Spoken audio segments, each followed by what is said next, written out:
Last day हम लोगों ने समझा कि क्या आईडी होता है और आईडी का क्या इंपॉर्टेंस है। So ID stand for basically integrated development environment, जो कि एक ऐसा सॉफ्टवेयर है जहां पे हमको किसी भी सॉफ्टवेयर को डेवलप करने के लिए जितनी भी रिक्वायरमेंट होती है, प्रीरिक्विजिट्स होती है, वो सारा एक ही जगह पे मिलता है, कलेक्शन मिलता है, बंडल पैकेजेस को बोलते हैं। तो यहाँ पे हमको आईडी के रूप में एंड्रॉयड स्टूडियो मिला है, और एंड्रॉयड स्टूडियो एक बंडल पैकेज है। जब तुम इंस्टॉल किए होगे तो तुमको समझ में आएगा कितना हैवी सॉफ्टवेयर है ये, और इस सॉफ्टवेयर पे ही हम अपना ऐप डेवलप करेंगे। सो हम लोग अब आईडी स्टार्ट करने जा रहे हैं। लास्ट टाइम मैंने स्टार्ट करके बताया था कि आपको एंड्रॉयड स्टूडियो पे काम करना है तो एटलीस्ट 10 मिनट पहले अपने एंड्रॉयड स्टूडियो को ओपन कर ले और अकॉर्डिंगली काम करें। सो जब एंड्रॉयड स्टूडियो आपका ओपन होगा तो कुछ इस तरह का स्क्रीन आएगा, आपके फर्स्ट स्क्रीन आएगा। तो फर्स्ट स्क्रीन ऐसा है जहां पे ये इस स्क्रीन पे जो ये सारा कुछ है ये पहले से बनाया हुआ प्रोजेक्ट है। यहाँ पे जो भी हम लोग काम करेंगे ना वो प्रोजेक्ट लेवल पे होगा, एंड प्रोजेक्ट को ग्रेडल भी बोलते हैं यहाँ पे। So we are going to create a new project, and वो प्रोजेक्ट एक ऐप प्रोजेक्ट है। तो ग्रेडल भी बोल सकते हैं, प्रोजेक्ट भी बोल सकते हैं, और एक ऐप भी बोल सकते हैं।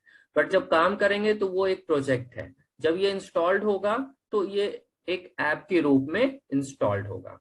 सो अभी हम लोग जो स्क्रीन देख पा रहे हैं, इस स्क्रीन पे लेफ्ट साइड में ये जो है ये प्रीवियसली क्रिएटेड प्रोजेक्ट्स है, जो कि पिछले बैचेज को पढ़ाने के लिए मैंने बनाया है।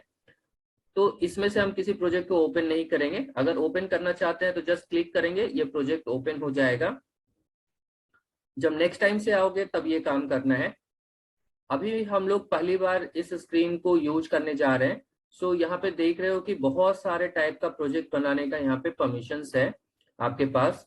सो we are going to click on create new project. इस पे क्लिक करेंगे, क्रिएट न्यू प्रोजेक्ट पे क्लिक करेंगे। अगर आपका सॉफ्टवेयर सही से इंस्टॉल्ड हुआ होगा तो ये आपका आगे का स्क्रीन आना स्टार्ट हो जाएगा, अदरवाइज आपको यहीं से एरर मिलना स्टार्ट हो जाएगा। तो अभी हम इस पे क्लिक कर रहे हैं और ये बता रहा है कि मेरा कोई ऐसा प्रॉब्लम नहीं है, और इसके बाद जो नेक्स्ट स्क्रीन आया वो कुछ ऐसा स्क्रीन आएगा। सो आपसे ये स्क्रीन ये आइडेंटिफाई कर रहा है, आपसे पूछना चाह रहा है कि आप किस टाइप के प्रोजेक्ट को बनाना चाहते हो। तो देखो यहाँ पे टैब पे डिफरेंट टाइप ऑफ प्रोजेक्ट्स है जो कि आप सेलेक्ट कर सकते हो। तो फोन एंड टैबलेट, बेसिकली हम लोग इस पे ही काम करेंगे। अदर देन वेयरेबल ओएस, जो कि देखते हो कि वॉचेस के टाइप का होगा या फिर उस टाइप का। एंड्रॉयड टीवी, टीवी के स्ट्रक्चर का एक ही, एंड अदर एंड्रॉयड एक्टिविटीज के रूप में भी काम कर सकते हैं। So we have to keep it default. Default में जो आएगा उसको ही रखना है, क्योंकि हम लोग फोन और टैबलेट के लिए बेसिकली ऐप बनाने जा रहे हैं, प्रोजेक्ट बनाने जा रहे हैं। सो इसके अंदर फिर बहुत सारा यहाँ पे एक्टिविटीज है। एक्टिविटीज का मतलब होता है यहाँ पे फॉर्म, कि आप जब प्रोजेक्ट बनाओगे तो आपका जो पहला एक्टिविटी, पहला फॉर्म है वो किस टाइप का चाहते हो। तो एंड्रॉयड में आप देखते हो कि डिफरेंट टाइप का स्क्रीन आपको दिखता है, तो आप डिफरेंट टाइप ऑफ स्क्रीन में से किसी को भी सिलेक्ट कर सकते हो। कोई नहीं कर रहा। तो यहाँ पे आप जिस भी स्क्रीन को सिलेक्ट करना चाहते हो,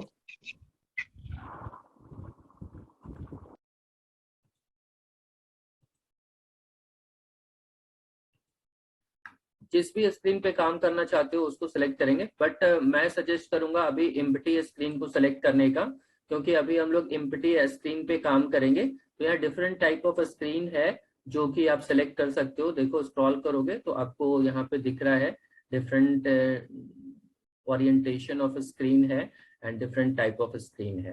तो यहाँ पे हम लोग को क्या सिलेक्ट करना है, फोन एंड टैबलेट, एंड इसके अंदर क्या सिलेक्ट करना है, we have to select empty activity, then click on next. Next button पे क्लिक करें। नेक्स्ट बटन पे क्लिक करते हैं, ये आपसे पूछेगा एप्लीकेशन का नाम क्या रखना चाहते हो। जो भी एप्लीकेशन का नाम होगा उससे रिलेटेड एक पैकेज का नाम यहाँ पे बनता है। तो यहाँ पे पैकेज नेम बाय डिफॉल्ट बन जाएगा, इसमें हम लोग कोई चेंज नहीं करेंगे। ये आपका लोकेशन है, किस लोकेशन पे आपका प्रोजेक्ट सेव होने वाला है वो बाय डिफॉल्ट है। आप चेंज करना चाहते हो तो यहाँ से लोकेशन को चेंज कर सकते हो। ये है लैंग्वेज, जो कि 2 लैंग्वेज में काम कर सकते हैं। यहाँ पे ये दोनों लैंग्वेज यहाँ पे है। तो बेसिकली मैक्सिमम लोग हम लोग जावा जानते हैं तो जावा लैंग्वेज पे ही काम करेंगे। क्वाटलिन हम लोग नहीं जानते हैं तो क्वाटलिन पे काम नहीं करेंगे। तो जावा बाय डिफॉल्ट सिलेक्टेड होगा। और मैंने कल एक बात बताया था एपीआई लेवल का, कि आप किस एपीआई लेवल पे काम करोगे तो कितने % डिवाइसेस कवर्ड होंगे मार्केट में, वो देखो दिखा रहा है यहाँ पे। कल मैंने बोला था कि जब प्रोजेक्ट बनाएंगे तो ये एक्चुअल पिक्चर क्लियर होगा कि हमको क्या मिनिमम वर्जन ऑफ एपीआई रखना चाहिए, जिसको कि एसडीके भी बोलते हैं, सॉफ्टवेयर डेवलपमेंट किट। जो मैंने कल समझाया था कि सॉफ्टवेयर डेवलपमेंट किट क्या होता है, वो पूरा पूरा बंडल पैकेज है जहाँ पे कंपाइलर है, ग्रामर है और भी बहुत कुछ है रेडीमेड। सो वो सब कुछ एक सॉफ्टवेयर डेवलपमेंट किट के रूप में हम लोग को मिला है। और उसका एक एपीआई नंबर है और उसका एक एंड्रॉयड वर्जन है एंड उसका फिर एक नेमिंग कन्वेंशन है। तो ये सब कुछ देखो एक ही ड्रॉप डाउन में आपको दिख रहा है। तो यहाँ से सिलेक्ट करके तुम यहाँ पे देख सकते हो कि किस वाले वर्जन पे कितना यूजर बेस है। सपोज देखो हम 11 नंबर वर्जन सेलेक्ट करते हैं और एंड्रॉयड 11 पे अगर हम कोई सॉफ्टवेयर बनाते हैं तो ये बोलता है 40% डिवाइस कवरेज है, इसका अप्रॉक्स बता रहा है, नॉट एग्जैक्टली। जैसा गूगल का है सॉफ्टवेयर तो गूगल को सब कुछ पता होता है कि कितने किस यूजर का क्या ऑपरेटिंग सिस्टम है और अकॉर्डिंगली वो हमको ये एक स्टैटिक्स दे रहा है, एक हमको अंदाज बता रहा है कि अगर आप किस लेवल पे काम करोगे तो आपका कितना यूजर बेस होगा। देखो Android 9.0 that is API level 28, उस पे अगर हम काम करते हैं जिसको कि पाई भी बोलते हैं, तो पाई पे 77% यूजर कवरेज मिलेगा हमको। बाकी के 33% यूजर को हम कवर नहीं कर पाएंगे क्योंकि उनके पास सपोर्ट ही नहीं होगा उनका। तो accordingly you have to select. तो सबसे ज्यादा कवरेज मार्शमैलो पे है 6.0 सॉरी 6.0 का कवरेज सबसे ज्यादा है। तो 6.0 पे काम कर सकते हैं या उसके ऊपर कोई भी वर्जन हम यहाँ पे सेलेक्ट कर सकते हैं। 7.1 90% कवरेज के साथ है तो हम लोग इसको भी सेलेक्ट करके काम कर सकते हैं। ठीक है, तो ये सारा इंफॉर्मेशन आपको बहुत अच्छे से फिल करना है, सेलेक्ट करना है। तो स्टार्ट करते हैं नेम के साथ। तो प्रोजेक्ट का नाम क्या रखना चाहिए, माई एप्लीकेशन बहुत कॉमन नेम है। तो हम यहाँ पे AAD एंड्रॉयड का कोर्स है और ये 22 बैच है, तो मैं यहाँ पे AAD 22 ये प्रोजेक्ट का नाम रख रहा हूँ। जैसे मैंने देखो चेंज करा प्रोजेक्ट का नाम, पैकेज का नाम ऑटोमेटिकली चेंज हो गया। दैट इज वाई कि मैंने बोला था कि पैकेज नेम पे आपको चेंज करने की जरूरत नहीं है, पैकेज नेम ये खुद से बना लेगा अपने आप। लोकेशन बता रहा है ये बाय डिफॉल्ट लोकेशन क्या है, मेरा प्रोजेक्ट सेव होने जा रहा है उसका बाय डिफॉल्ट लोकेशन क्या आ रहा है, C users PWC Android Studio project and उसके अंदर एक प्रोजेक्ट का फोल्डर बना देगा। क्योंकि मैंने अभी बताया ना कि यहाँ पे जो भी टास्क हम लोग करेंगे एज ए प्रोजेक्ट होगा और प्रोजेक्ट के अंदर फिर हमको पूरा कलेक्शन रखना पड़ेगा प्रोजेक्ट के अंदर का फाइल का। तो ये क्या करता है, एक फोल्डर बना देता है उसी प्रोजेक्ट के नाम का जिस नाम से मैंने प्रोजेक्ट क्रिएट किया है, और जो भी मेरा कलेक्शन होगा फाइल का वो पूरा का पूरा फाइल कलेक्शन इसी फोल्डर के अंदर सेव होगा, अलग से हमको रखने की जरूरत नहीं पड़ेगी। क्योंकि ये बहुत स्मार्ट तरीके से आपसे काम करवाएगा, तो यहाँ पे ये पूरा कलेक्शन सिस्टम मेंटेन करता है। तो पूरा का पूरा कलेक्शन सिस्टम यहाँ पे हमको मेंटेन मिल जाएगा। तो हम जो भी फाइल क्रिएट करेंगे, जो भी जैसे इमेजेस आगे लगाएंगे या कोई भी सपोर्टिंग वीडियो फाइल रखेंगे, तो ये सारा कुछ हमको इसी फोल्डर के अंदर रखने के लिए परमिशंस होगा, बाहर नहीं रख सकते हैं। बाहर रखने पे फिर वो एक्सेसिबल नहीं होगा। तो आप चाहो तो लोकेशन चेंज कर सकते हो, यहाँ पे क्लिक करेंगे तो ये लोकेशन चेंज करने के लिए आपसे पूछ रहा है। तो जहां भी आपको सेव करना है वहां पे आप सेव कर सकते हो। तो मैं बाय डिफॉल्ट ही छोड़ देता हूँ क्योंकि ये बाय डिफॉल्ट वाले लोकेशन पे सही से सेव कर लेगा। Otherwise you can change. तो चेंज करोगे तो तुमको पहले एक फोल्डर बना लेना चाहिए, जैसे जहां भी तुम अपना रखना चाहते हो। सी ड्राइव, मेरे पास एक ही ड्राइव है, अगर आपके पास डी ड्राइव, ई ड्राइव कुछ और भी है तो वहां पे जाओ, अपना एक पूरा राइट क्लिक करके न्यू फोल्डर बना लो और उस फोल्डर का लोकेशन फिर यहाँ से सेट कर सकते हो। तो हम यहाँ पे बाय डिफॉल्ट लोकेशन पे ही छोड़ रहे हैं। लैंग्वेज जैसा मैंने बताया कि जावा ही पे काम करेंगे हम लोग, जावा पे ही कोड लिखेंगे। Java is our programming language for code. So यहाँ पे जावा सेलेक्टेड होगा और ये मिनिमम एसडीके आपको सेलेक्ट करना है जिसके ऊपर आपको अपना ऐप डेवलप करना है। यहाँ क्लियर है ये स्क्रीन? किसी को कोई क्वेश्चन पूछना है? नहीं ना? No sir. No sir. Yes. Sir package name का यूसेज क्या है, मतलब पैकेज नेम का क्या मेन यूज है? पैकेज नेम का यूसेज है कि मैंने अभी बताया ना, कलेक्शन सिस्टम पे यहाँ पे काम होता है।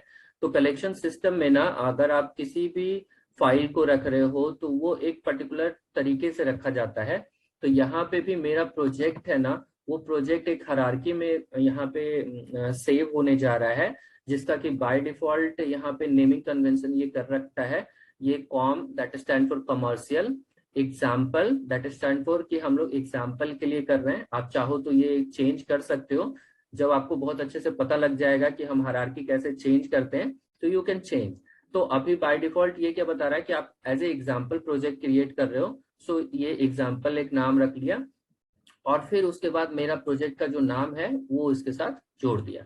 तो ये पूरा कलेक्शन सिस्टम एक मेंटेन हो गया कि अगर आपका कोई भी यहाँ पे फाइल स्टोर होगा वो इसके अंदर स्टोर होने जा रहा है और ये एक फोल्डर के रूप में आपको दे रहा है। तो ये फोल्डर जैसे ही हम आगे बढ़ेंगे ना, देखो ये फोल्डर जो लोकेशन है, इस लोकेशन पे फोल्डर बनेगा और उस फोल्डर के अंदर भी बहुत सारे फोल्डर्स बनेंगे जिसके अंदर की पर्टिकुलर टाइप ऑफ फाइल्स को ये स्टोर करेगा। और अगर हम इसको बोलते हैं कि सपोज इमेजेस स्टोर कर लो, क्योंकि हमको इमेजेस की भी जरूरत पड़ेगी अपने ऐप में, वीडियोस की भी जरूरत पड़ सकती है अपने ऐप में, तो वो इमेजेस कहाँ स्टोर करना है उसका पूरा ये हमको एड्रेस बताएगा कि यहीं पे जाके आप इमेज स्टोर करो तो आपका इमेज सही तरीके से काम करेगा, अदरवाइज फिर आपको प्रॉब्लम होगा। तो ठीक उसी तरह से समझो कि जैसे घर पे हम लोग सामान को बहुत अच्छे से सजा कर रखते हैं और हर सामान का एक जगह बना देते हैं कि भाई ये सामान यहीं रखेंगे, ये टेबल यहीं रहेगा, ये बेड यहीं रहेगा। तो उसी तरह से जब हम लोग प्रोजेक्ट पे काम करते हैं तो प्रोजेक्ट में भी काम करने का एक वे ऑफ पैटर्न है जिसको कि यहाँ पे कलेक्शन सिस्टम बोलते हैं। और कलेक्शन सिस्टम पे काम करने से ना मेरा जो टास्क है आगे चल के वो मेरा बहुत आसान हो जाता है, अदरवाइज फिर हमको अपना ही फाइल नहीं मिलेगा। तो दैट इज वाई ये एक स्ट्रक्चर बना देता है। तो उसी स्ट्रक्चर का पार्ट है पैकेजिंग। तो ये पैकेजिंग करता है और पैकेजिंग का एक लेवल ये कर चुका है। अगर आपको अलग से पैकेज बनाना है तो अंदर में अभी बताएंगे आगे चल के हम नया पैकेज भी क्रिएट कर सकते हैं। क्लियर? Okay sir, clear. ये पूरा कलेक्शन सिस्टम है, इसलिए कलेक्शन सिस्टम का ये पूरा एक स्ट्रक्चर बना देता है ताकि हमको काम करने में कोई प्रॉब्लम ना हो। क्योंकि प्रोजेक्ट जैसे जैसे हम लोग काम करेंगे देखना प्रोजेक्ट में फाइल बढ़ने लगेगा, इमेजेस रखेंगे वो बढ़ने लगेगा और भी बहुत कुछ रख सकते हैं। तो वो कैसे रखना चाहिए, कहाँ रखना चाहिए, पूरा स्ट्रक्चर क्रिएट कर देगा मेरे लिए। तो ये सारा पैरामीटर्स आपको बहुत अच्छे से समझ के करना है। और ये वाला पैरामीटर जो मिनिमम एसडीके का पैरामीटर है,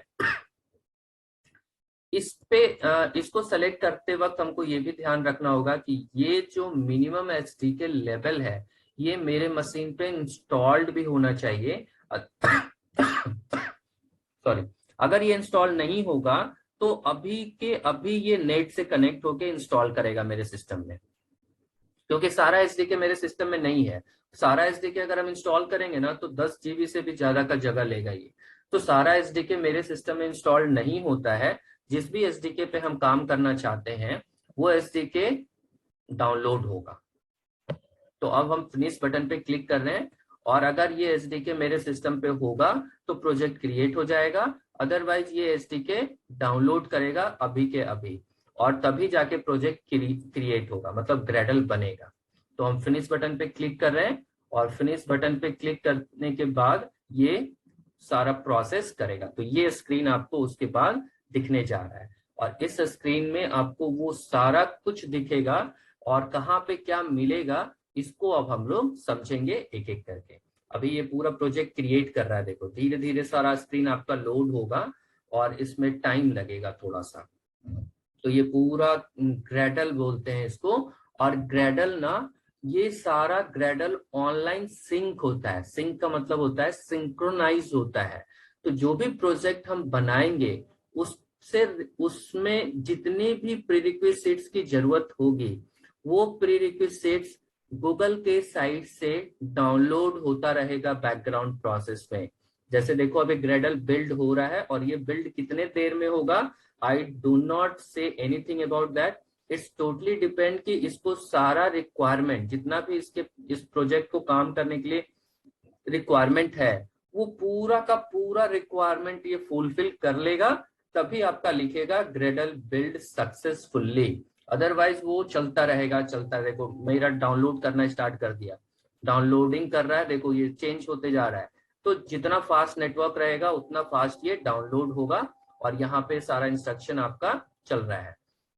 तो ये जो भी वर्जन मैंने चूज करा वो वर्जन मेरे मशीन पे नहीं था, और उसके लिए इसको क्या करना पड़ा, नेट से कनेक्ट किया। नेट पे कनेक्ट करके ही काम करो तो ज्यादा बेटर काम कर पाओगे।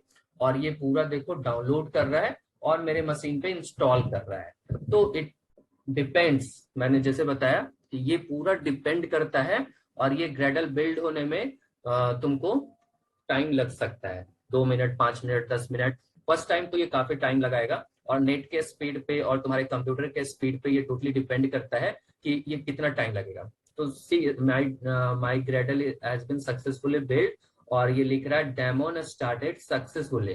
डेमोन का मतलब होता है ये प्रोजेक्ट जहां रन करेगा वहां पे ये एक सर्वर के रूप में इंस्टॉल कर रहा है। तो डेमोन यहाँ पे एक सर्विसेज है, जिस सर्विसेज पे मेरा ये पूरा प्रोजेक्ट स्टार्ट हो गया।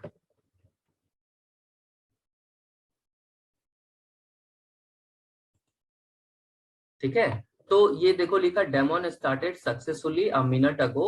और अगर हम यहाँ पे कोई भी चेंज करेंगे, अभी जैसे ये स्क्रीन जो दिख रहा है इसमें कोई भी चेंज करेंगे, ये फिर से ग्रेडल को बिल्ड करेगा, क्योंकि ये जब तक ग्रेडल को बिल्ड करके अपडेट नहीं करेगा तब तक ये रन कराने नहीं देगा हमको। तो मेरा ग्रेडल बिल्ड होने में 2 से 3 मिनट का टाइम लगा, और नेट स्पीड चूंकि ब्रॉडबैंड है तो ब्रॉडबैंड का नेट स्पीड बहुत फास्ट होता है, तो ये बहुत जल्दी डाउनलोड वगैरह करके इंस्टॉल भी कर दिया सारा कुछ। अब समझते हैं कि ये जो स्क्रीन आपको दिख रहा है, कौन सा नेट स्पीड था? यस, कौन सा नेट स्पीड आपने अभी बताया? मेरा ये था नेट स्पीड। ये ब्रॉडबैंड है, ब्रॉडबैंड लगवा लोगे तो काम अच्छा होगा, अदरवाइज मोबाइल नेटवर्क पे थोड़ा स्लो चलेगा। तो यहाँ पे अब इस स्क्रीन को समझते हैं। ये पूरा मेरा प्रोजेक्ट जो ओपन हुआ है, इस स्क्रीन में बहुत कुछ है। तो ये स्क्रीन आपको समझना है। तो सबसे पहले देखते हैं ये लेफ्ट साइड जो है ना, ये देखो लेफ्ट साइड में ये पूरा प्रोजेक्ट स्ट्रक्चर, जैसे मैंने बताया ना कि ये पूरा प्रोजेक्ट स्ट्रक्चर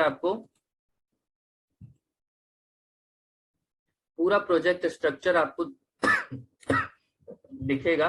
तो ये पूरा प्रोजेक्ट स्ट्रक्चर है, और यहाँ पे देखो ये लिखा है एंड्रॉयड, मतलब यहाँ डिफरेंट टाइप ऑफ स्ट्रक्चर और प्रोजेक्ट में हम लोग काम कर सकते हैं, बट हमको एंड्रॉयड वाला प्रोजेक्ट स्ट्रक्चर चाहिए। सो एंड्रॉयड बाय डिफॉल्ट सेलेक्टेड है, और एंड्रॉयड के अंदर एक ऐप बना, इस ऐप का नाम क्या है, AAD22। ये पूरा हायरार्की देखो यहाँ पे ओपन हो रखा है। तो ये टूल बार पे हायरार्की दे रखा है कि कौन सा फाइल कहाँ पे ओपन हो रखा है, और ये पूरा फोल्डर का कलेक्शन है जिस कलेक्शन सिस्टम का मैंने बात किया। तो ये पूरा फोल्डर कलेक्शन में क्या क्या फाइल्स है उसको समझ लेते हैं। तो सबसे पहले ये ऐप फोल्डर का फाइल है, आप चाहो तो ये ट्री मेन्यू होता है, इसको ओपन क्लोज कर सकते हो, आपके कन्वीनियंट के अकॉर्डिंग है ये। देखो ये पूरा ग्रेडल का स्क्रिप्ट है, तो अकॉर्डिंगली ट्री ये बना देता है, और आपको जैसे जैसे जिस फाइल की जरूरत है उसको ओपन कर सकते हो, उस पर काम कर सकते हो, फिर उसको क्लोज कर सकते हो। तो लेफ्ट साइड में बोलते हैं प्रोजेक्ट एक्सप्लोरर, ये इसका नाम क्या है, प्रोजेक्ट एक्सप्लोरर है। इसमें पूरा प्रोजेक्ट आप एक्सप्लोर कर सकते हो। तो पहला फोल्डर जो है ये है मैनिफेस्ट फोल्डर। मैनिफेस्ट फोल्डर में होता है information related to your project. मेरा जो ये प्रोजेक्ट अभी बना है इसमें क्या कुछ है, ये सारा इंफॉर्मेशन इस मैनिफेस्ट फोल्डर के अंदर होगा। तो मैनिफेस्ट फोल्डर के अंदर ये एक XML फाइल बनाया है और इसका नाम रखा हुआ है Android manifest.xml। मतलब मेरा जो प्रोजेक्ट अभी क्रिएट हुआ है उसका कॉन्फ़िगरेशन फाइल है। देखो ये पूरा कॉन्फ़िगरेशन फाइल है। मैंने उस फाइल को ओपन करा, कैसे करा, डबल क्लिक करा उस पे। तो इस पे जैसे ही डबल क्लिक करा, ये जो राइट साइड विंडो है ये code window and design window both बोलते हैं। अभी कोड दिख रहा है, और जब हम डिजाइन करेंगे स्क्रीन को, अपने एक्टिविटी को, अपने फॉर्म को, तो यहाँ पे फॉर्म दिखने लगेगा, और फॉर्म को हम बेहतरीन तरीके से डिजाइन कर सकते हैं। तो यहाँ पे अभी आपको ये मेरा प्रोजेक्ट जो अभी बना है उसका पूरा कॉन्फ़िगरेशन है। तो manifest file will keep all the related information of my project. मेरे प्रोजेक्ट से रिलेटेड जितना भी इंफॉर्मेशन है वो सारा कहाँ मिलेगा, Android manifest.xml। ये एग्जाम क्वेश्चन भी हो सकता है, इसलिए बहुत अच्छे से समझते जाना है कि Android manifest.xml फाइल में क्या स्टोर होता है। तो information related to my project, sorry, मेरे प्रोजेक्ट से रिलेटेड सारा इंफॉर्मेशन कहाँ स्टोर होगा, Android manifest.xml फाइल के अंदर। और ये फाइल कहाँ मिलेगा, मैनिफेस्ट फोल्डर के अंदर। तो this is the folder, this is the file. तो ये मेरा कॉन्फ़िगरेशन फाइल एक तरह से है, प्रोजेक्ट कॉन्फ़िगरेशन फाइल भी इसको हम लोग बोल सकते हैं। तो यहाँ पे देखो सॉरी, बहुत सारा सेटिंग्स है। तो इसमें प्रोजेक्ट का नाम जो मैंने लिखा था वो देखो प्रोजेक्ट का नाम है। फिर यहाँ पे कौन सा लॉन्चर आइकन है वो बताया हुआ है, RTL कौन सा यूज किया हुआ है, थीम कौन सा यूज किया हुआ है। तो बाय डिफॉल्ट ये सारा सेटिंग्स है, वी कैन चेंज। हम आगे बताएंगे कि आइकन कैसे चेंज कर सकते हैं। देखो अभी आइकन बाय डिफॉल्ट ये वाला आएगा जो कि एंड्रॉइड का डिफॉल्ट आइकन होता है, लेकिन हम नहीं चाहते कि यही आइकन है। आप जब देखते होगे कि मैंत्रा इंस्टॉल्ड होता है तो M जैसा कुछ लिखा रहता है, फ्लिपकार्ट इंस्टॉल्ड होता है तो उसका अपना आइकन आता है, अमेजन इंस्टॉल्ड होता है तो उसका अपना आइकन आता है। तो हम अपना आइकन यहाँ पे सेट करेंगे, लेकिन अभी बाय डिफॉल्ट जो आइकन है उसको ही छोड़ेंगे। तो राउंडेड भी होता है और विदाउट राउंडेड भी होता है। तो विदाउट राउंडेड और राउंडेड दोनों ही आइकन टाइप। ये जो सर हमारा जैसे 4 क्लास हो गया है, तो क्लास का रिकॉर्डिंग आप नहीं डाले हुए हैं? 4 क्लास का रिकॉर्डिंग नहीं डाले हैं, कल रिकॉर्ड किए थे, कल का डाले हैं, आज का रिकॉर्ड हो रहा है, आज का डालेंगे। 2 क्लास शुरुआत में जो हुआ तो था रिकॉर्डिंग हमको कहाँ पे शो करेगा? यस बहुत लोगों ने तो देखा भी है, वीडियो फाइल, नोट्स, बहुत लोगों ने देखा है। आप देखोगे मुझे पता लगेगा कि आपने फाइल देखा है नहीं देखा है। ठीक है, तो ये है फर्स्ट फाइल जो कि मैंने दिखाया आपको, एंड इसका नाम है Android manifest.xml फाइल, जिसमें कि मेरे प्रोजेक्ट से रिलेटेड सारा इंफॉर्मेशन है। Let's explore the second folder, it is called Java file, sorry Java folder. और ये जैसे देखो जावा में मैंने बोला था कि ये पूरा पैकेजिंग सिस्टम बना दिया है। तो देखो ये पैकेज बनाया है, और जितना भी कोड लिखेंगे ना हम लोग, वो कोड यहाँ पे फाइल में सेव होता जाएगा। जैसे अभी बाय डिफॉल्ट एक एक्टिविटी हम लोगों ने बाय डिफॉल्ट क्रिएट करा था, और उस एक्टिविटी का नेमिंग कन्वेंशन इसने खुद कर रखा है। देखो ये है उसका डिजाइन व्यू, और ये है उसका कोड व्यू। तो कोड व्यू तुमको दिखा था खुला हुआ, इसमें हम लोग कोड लिखेंगे, और ये पूरा जावा का कोड लिखा हुआ है यहाँ पे। ठीक है। तो यहाँ पे पूरा जावा का कोड लिख सकते हैं हम लोग और उसको यहाँ पे हम लोग डिजाइन करेंगे। तो जो ये दोनों फाइल है, ये दोनों फाइल कहाँ पे मिलेगा? तो ये जो मेन एक्टिविटी है, पहला जो एक्टिविटी बना that is called main activity. इसने नाम हमसे पूछा नहीं, ये खुद से बना दिया। नेक्स्ट टाइम जब हम एक्टिविटी ऐड करेंगे ना, तो ये हमसे नाम भी पूछेगा। तो ये मेन एक्टिविटी का फाइल है, देखो मैंने जैसे डबल क्लिक किया यही वाला खुल रहा है। तो ये मेरा कोड फाइल है और इसका ये डिजाइन फाइल है, जिसको बोलते हैं रिसोर्स फाइल भी है। यहाँ पे पूरा डिजाइन हम लोग करेंगे और इस डिजाइन विंडो को कैसे यूज करना है ये मैं आपको बताऊंगा। फिलहाल हम लोग समझ रहे हैं फाइल एंड फोल्डर। तो ये एक पैकेज है और इस पैकेज के अंदर मेरे जितना भी एक्टिविटी बनेगा उसका कोड फाइल यहाँ पे आपको दिखता रहेगा। जितना भी बनाएंगे ऐसे पूरा ट्री में लिस्ट करेगा ये, और इसका सपोर्टिंग फाइल सब यहाँ पे रहता है। तो ये पूरा सपोर्टिंग फाइल है इसका। इन दोनों फोल्डर को हमको नहीं टच करना है, मेरे को काम किस पे करना है? पहला वाला फोल्डर पे। ये दोनों उसका सपोर्टिंग फाइल है, तो सपोर्टिंग फाइल में हम कभी भी छेड़खानी नहीं करेंगे। देन थर्ड फोल्डर पे आते हैं। थर्ड फोल्डर है that is called resource folder. Resource folder का शॉर्ट नेम है RES। This is called resource folder. इस रिसोर्स फोल्डर में क्या क्या है? तो इसके अंदर देखो मल्टीपल फोल्डर्स है। फिर तो सबसे पहला फोल्डर है आपका ड्रॉएबल। तो यहाँ पे ड्रॉएबल का मतलब है इमेज से रिलेटेड है। ड्रॉएबल, ड्रॉ हो रहा है कुछ, तो यहाँ पे इमेज से रिलेटेड सेटिंग्स है। तो जो बैकग्राउंड है, जो फोरग्राउंड है, उसका सारा सेटिंग है। देखो बहुत सारा कलर नेम है, कलर कोड है, और यहाँ पे उसका पूरा सेटिंग कर रखा है। ये जिस पे जाओगे ना उससे रिलेटेड ये इंफॉर्मेशन तुमको बताते रहेगा। तो ये पूरा बैकग्राउंड कलर से रिलेटेड इंफॉर्मेशन है और ये पूरा फोरग्राउंड कलर से रिलेटेड इंफॉर्मेशन है। तो इसमें हम लोग आएंगे आगे और ऐड भी करेंगे अपने कलर्स को। देन नेक्स्ट फोल्डर है लेआउट। तो जो यहाँ पे एक्टिविटी बनता है उसका दो फाइल होता है। एक फाइल होता है कोड फाइल एंड दूसरा फाइल होता है layout file. Layout file is XML based file. ये XML बेस्ड फाइल है जहाँ पे हम लोग डिजाइन करेंगे, UI design, user interface design करेंगे। तो यूजर इंटरफेस कैसा दिखेगा वो फाइल यहाँ पे है। तो जब भी हम कोई भी एक्टिविटी करने का मतलब एक फॉर्म करने का मतलब एक स्क्रीन, जब भी हम एक नया स्क्रीन ऐड करेंगे उसका दो फाइल बनेगा। एक फाइल बनेगा XML फाइल जो कि उसका डिजाइन है, UI है, और दूसरा फाइल बनेगा इसका कोड फाइल जहां पे हम कोड लिखेंगे। तो कोड लिखने का फाइल अलग होगा, डिजाइन करने का फाइल अलग होगा, और दोनों आपस में मिलकर काम करेगा। तो ये दोनों आपस में खुद से मिलेगा, हमको इसके लिए कुछ भी कोड नहीं करना है कि आपस में कैसे ये इंटीग्रेट होगा, ये ऑटोमेटिकली हो जाता है। तीसरा फोल्डर है मिप मैप। मिप मैप में आपको अभी जो आइकन मैंने दिखाया था, मतलब अगर हमको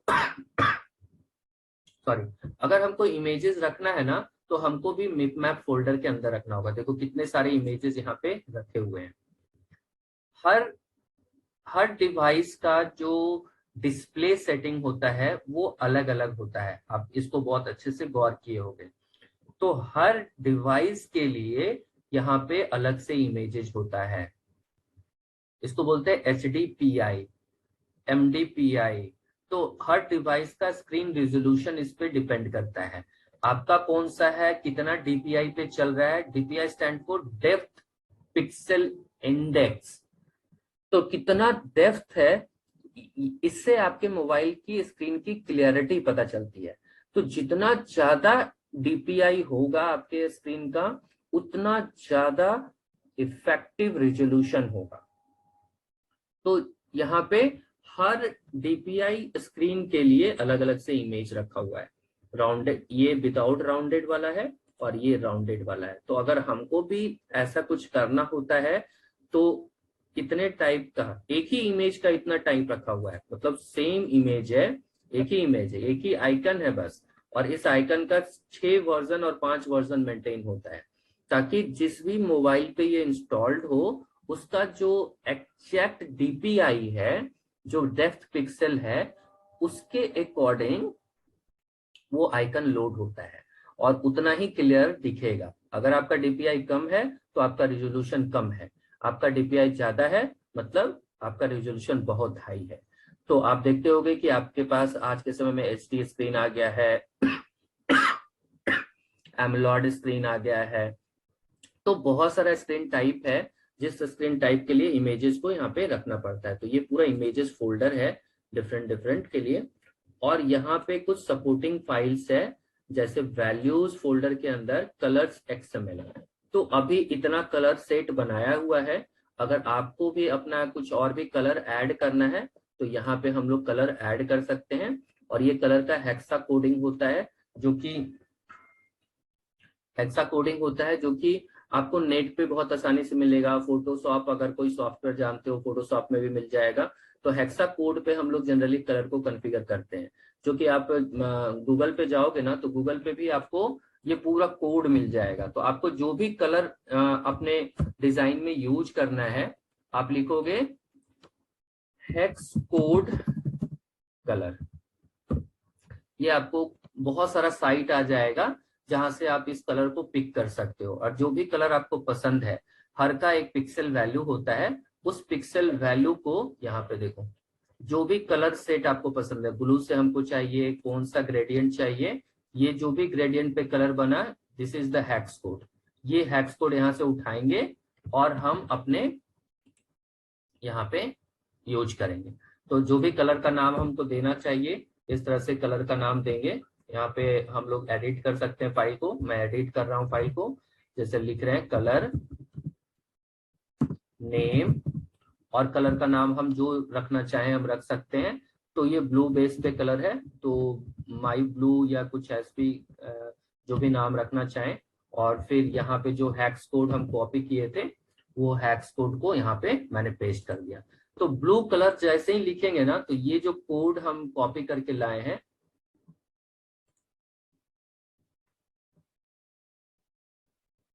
ये कोड, ये कलर दिखेगा।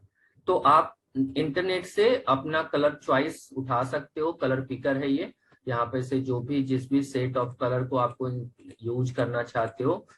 आप देखते हुए होगे आपका स्क्रीन कितना इफेक्टिव कलर कॉम्बिनेशन के साथ रहता है। तो आप यहाँ पे आओ, हेक्सा कोड जनरेट करो, यहाँ से कॉपी करो और यहाँ पे डालते चले जाओ, जितना पूरा सेट बना लो कलर का। और जब हम डिजाइन करेंगे तो यहीं से कलर उठाकर हम डिजाइन में यूज कर सकते हैं। तो ये पूरा कलर का फाइल होगा, जो कि अगेन मैंने शुरुआत में इसलिए बताया कि प्रोजेक्ट पूरा कलेक्शन पे चलेगा, और ये पूरा कलेक्शन है किसका, कलर का। तो मेरा जो पूरा डिजाइन सेट होगा उसका कलर सेट मैं बना रहा हूँ। तो इस तरह से आपको जितना भी कलर आपको चाहिए होगा यहाँ पे सब एंट्री करके हम लोग रख देंगे। ठीक उसी तरह से फिर हमको बहुत सारा नाम भी चाहिए होगा, टाइटल चाहिए होगा, उसका सेटिंग सारा यहाँ करेंगे हम लोग। एंड थीम चाहिए होगा तो थीम का सेटिंग हम लोग यहाँ करेंगे। थीम का मतलब है जैसे आप अपने मोबाइल पे थीम चेंज करते हो तो पूरा स्क्रीन का लुक चेंज हो जाता है, उसी तरह से हम भी अपने यूजर को देना चाहते हैं। तो हम थीम यहाँ पे बनाएंगे और यूजर से सेलेक्ट कराएंगे थीम को, थीम चेंज करेगा, पूरा का पूरा स्टाइल चेंज हो जाएगा।